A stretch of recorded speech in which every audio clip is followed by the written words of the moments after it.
An eSIM can activate a company phone in minutes, but what happens when that phone is lost, damaged, or with an employee hundreds of kilometers away?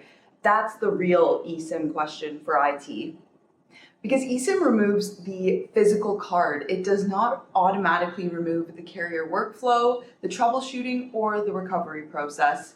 For most organizations, there are three operating models of the eSIM: physical SIM-centric, eSIM-first hybrid, and eSIM-only. Let's compare them.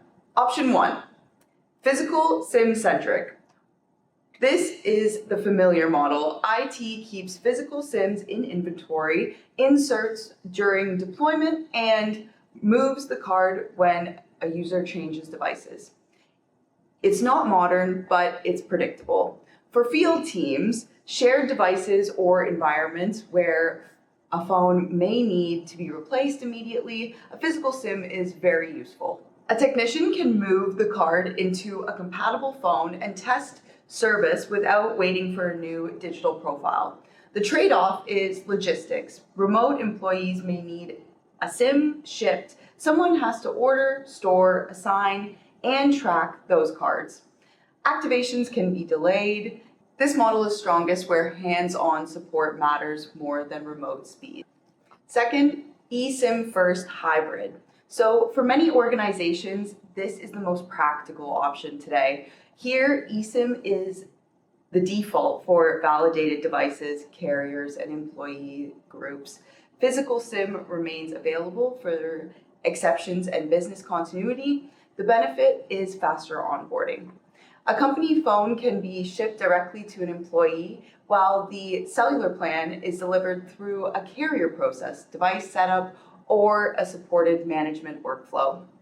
Apple, Google, Samsung, and Microsoft are all expanding enterprise controls for eSIM, but the level of automation is not identical across the devices, operating systems, or ownership models, or even carriers. That's why the word validated really does matter. An eSIM-first policy should not simply say use eSIM wherever the phone supports it. It should specify which device models are approved, which carriers have been tested, which activation method is preferred, and what happens when that method fails.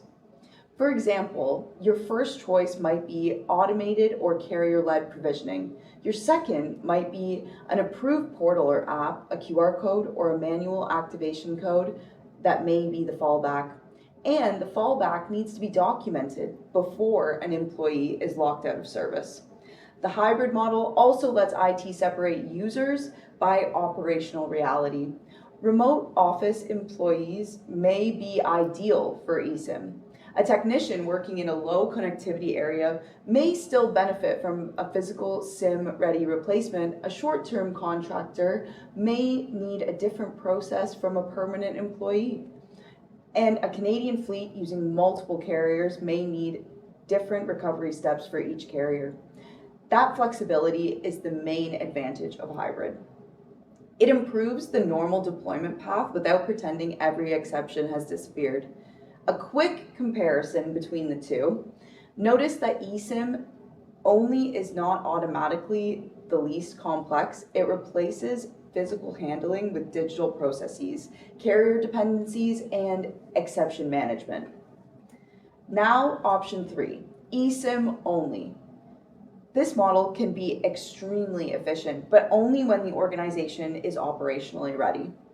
An eSIM-only fleet removes physical SIM inventory. It can support faster remote activation, cleaner zero-touch deployment, and simpler logistics at scale. It may also become unavoidable for certain device models or regional configurations as manufacturers continue moving away from SIM trays. But eSIM-only changes the failure scenario. Imagine an employee breaks a phone while traveling. The old device cannot turn on. The replacement phone needs internet access before the cellular profile can be downloaded. The transfer requires carrier authentication, but the employee can't receive a text on the old line. Now, the issue is not whether eSIM works. The issue is whether your recovery process works. Carrier documentation shows that transfers and activations may depend on compatible devices.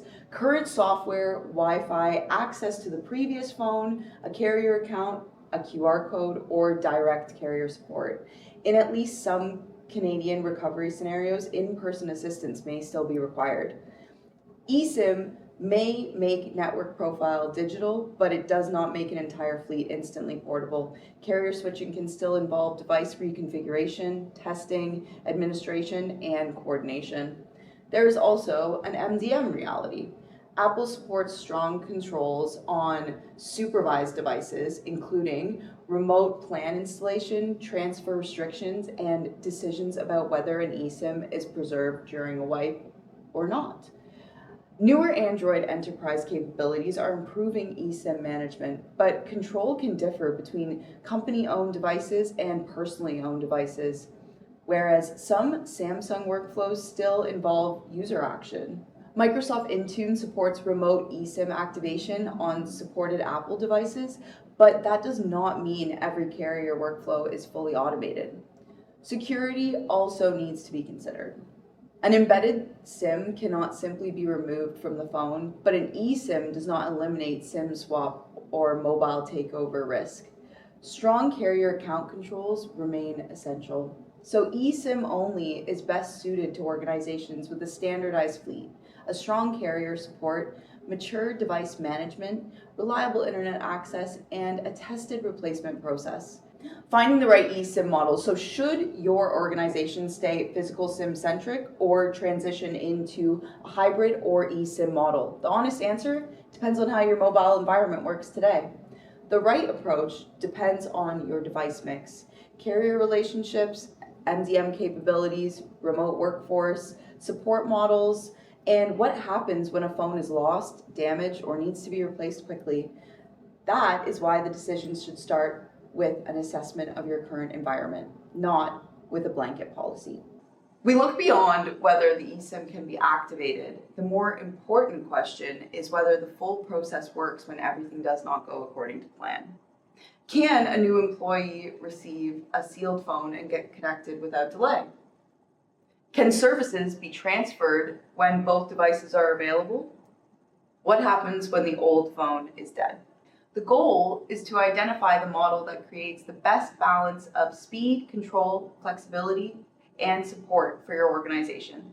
That may be physical SIM-centric today. It may be eSIM-first with a controlled fallback, or your environment may already be ready for eSIM-only. The best strategy is not the one that sounds the most modern. It is the one that allows your IT team to activate, support, recover, and reassign services quickly, securely, and predictably.